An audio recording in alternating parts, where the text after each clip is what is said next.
Kali ini kita akan ngebahas tentang sistem operasi. Apa sih sistem operasi itu? Nah, sistem operasi adalah perangkat lunak yang mengatur semua aktivitas di komputer. Sistem operasi itu kayak seorang manajer yang mengatur dan mengendalikan semua aktivitas di sebuah perusahaan, yang dalam hal ini itu adalah komputer. Sistem operasi ini memastikan semua program berjalan lancar dan perangkat keras bekerja dengan baik. Selanjutnya, sejarah sistem operasi. Generasi pertama ini menjadi awal perkembangan sistem komputasi elektronik sebagai pengganti sistem komputasi manual. Hal ini disebabkan kecepatan manusia untuk menghitung itu terbatas dan manusia itu mudah untuk membuat kecerobohan. Selanjutnya, generasi kedua yang memperkenalkan batch processing system, yaitu jobnya dikerjakan dalam satu rangkaian lalu dieksekusi secara berurutan. Selanjutnya, generasi ketiga. Nah, sistem operasi ini dikembangkan untuk melayani banyak pemakai sekaligus, di mana para pemakai itu interaktif berkomunikasi lewat terminal secara online ke komputer. Maka sistem operasinya menjadi multi-user dan multi-programming. Dan selanjutnya, generasi keempat. Sistem operasi dipergunakan untuk jaringan komputer, di mana pemakai menyadari keberadaan komputer-komputer yang saling terhubung satu sama lain, dan juga telah dinyamankan dengan graphical user interface yang sangat nyaman digunakan. Adapun fungsi sistem operasi. Yang pertama itu mengelola file dan penyimpanan. Yang kedua, mengendalikan sumber daya seperti printer dan juga disk. Yang ketiga, mengatur pengguna yang menggunakan sistem secara bersamaan. Yang keempat, menjadwalkan proses-proses di komputer. Lalu ada sasaran sistem operasi. Sistem operasi ini mempunyai sasaran utama, yaitu yang pertama, kenyamanan. Untuk membuat penggunaan komputer menjadi lebih mudah dan juga nyaman. Yang kedua, efisien dalam penggunaan sumber daya sistem komputer. Yang ketiga, evolusi untuk memudahkan pengembangan, mendukung sistem baru, dan juga program aplikasi yang berkembang. Dan kekuatan, itu keandalan sistem proteksi terhadap kesalahan dari user ataupun sistem. Peran sistem operasi. Yang pertama itu sebagai pengalokasi sumber daya untuk mengatur penggunaan memori dan juga program yang berjalan. Yang kedua sebagai pengontrol program untuk memeriksa dan mengontrol perintah dari pengguna. Dan yang ketiga itu sebagai kernel. Kernel itu bagian otak dari sistem operasi yang selalu aktif sejak komputer dinyalakan hingga dimatikan. Adapun layanan sistem operasi. Yang pertama, itu pembuatan program. Sistem operasi ini menyediakan fasilitas untuk membantu pemrogram menuliskan program. Yang kedua, eksekusi program. Sistem operasi ini memuat instruksi dan data ke memori, menginisialisasi perangkat input ataupun output, serta menyiapkan sumber daya yang diperlukan. Yang ketiga, pengaksesan input-output device. Ini mengambil alih instruksi rumit agar pemrogram dapat bekerja dengan lebih sederhana. Yang keempat, itu pengaksesan terkendali terhadap berkas. Jadi, sistem operasi ini menyediakan mekanisme proteksi untuk mengontrol akses ke berkas. Yang kelima, itu pengaksesan sistem. Sistem operasi ini mengelola akses bersama dalam sistem yang digunakan secara bersamaan. Yang keenam itu fungsi pengaksesan, menyediakan proteksi terhadap sumber daya dan data, serta menyelesaikan konflik dalam penggunaan sumber daya. Yang ketujuh, deteksi dan tanggapan kesalahan, menyediakan penjelasan mengenai kesalahan yang terjadi dan dampaknya terhadap aplikasi. Yang kedelapan, akunting, itu mengumpulkan data statistik penggunaan sumber daya dan juga monitor kinerja sistem. Selanjutnya, komponen sistem komputer. Sistem komputer ini dibagi menjadi 4 komponen. Yang pertama itu ada hardware, sebagai sumber daya utama untuk proses komputasi terdiri dari CPU, memori, dan perangkat input-output. Yang kedua itu sistem operasi. melakukan kontrol dan koordinasi penggunaan perangkat keras pada berbagai program aplikasi untuk user-user yang berbeda.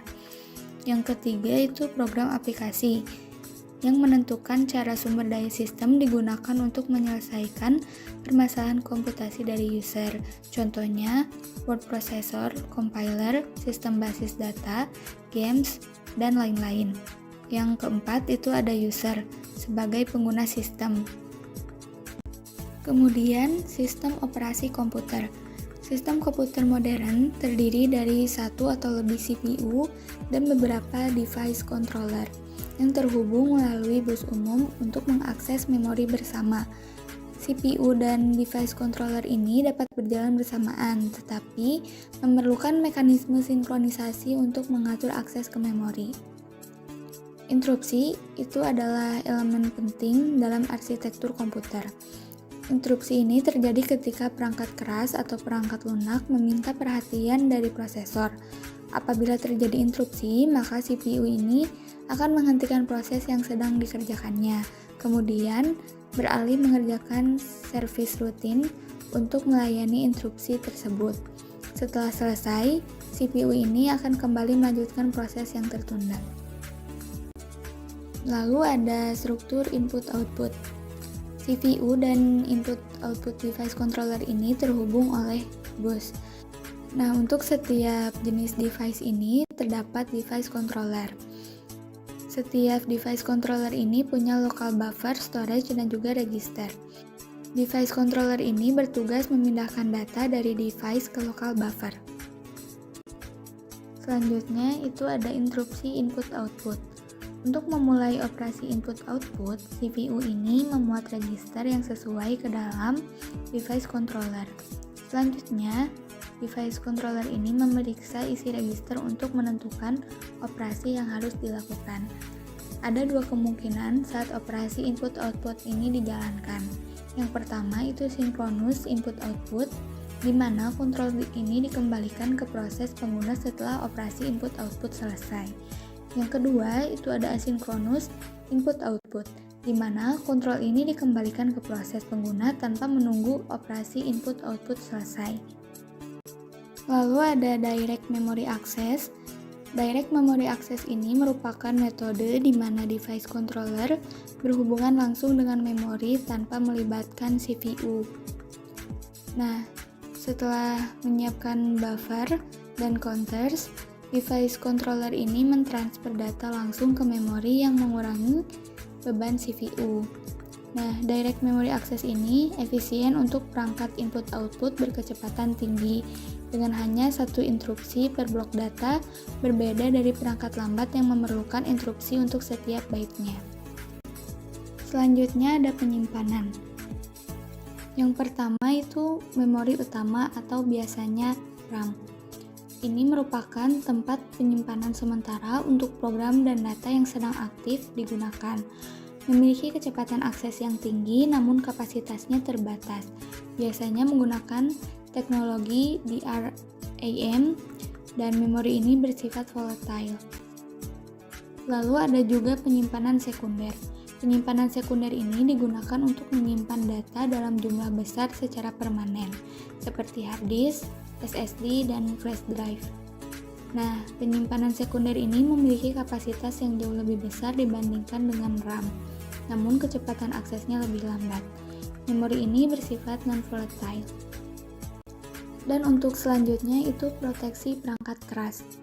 Untuk meningkatkan pemanfaatan sistem operasi ini membagi sumber daya antara program yang berjalan bersamaan melalui yang pertama itu ada spooling, yang memungkinkan program berjalan meskipun ada proses input-output yang sedang berlangsung, sehingga disk dapat digunakan oleh banyak proses.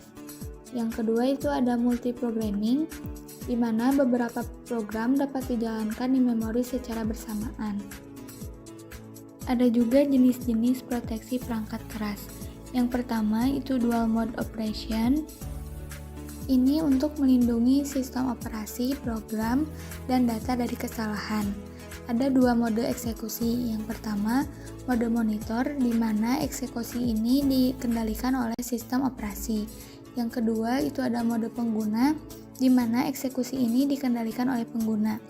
Nah, pada saat booting, perangkat keras berada dalam mode monitor. Nah, setelah sistem operasi dimuat, perangkat keras beralih ke mode pengguna. Jika terjadi interupsi, perangkat keras itu kembali ke mode monitor. Yang kedua itu input-output protection. Pengguna bisa merusak komputer jika salah menjalankan perintah input ataupun output. Misalnya mencoba masuk ke bagian memori yang seharusnya tidak bisa diakses. Untuk menghindari kerusakan, semua perintah input-output itu dikategorikan sebagai instruksi spesial. Jadi pengguna tidak bisa langsung menjalankan perintah itu, tapi harus lewat sistem operasi dulu sebagai perantaranya. Dan yang ketiga itu memory protection atau pembatasan penggunaan memori. Dengan base register itu alamat memori fisik awal yang boleh digunakan oleh pengguna, dan limit register itu nilai batas alamat memori fisik yang diizinkan pengguna.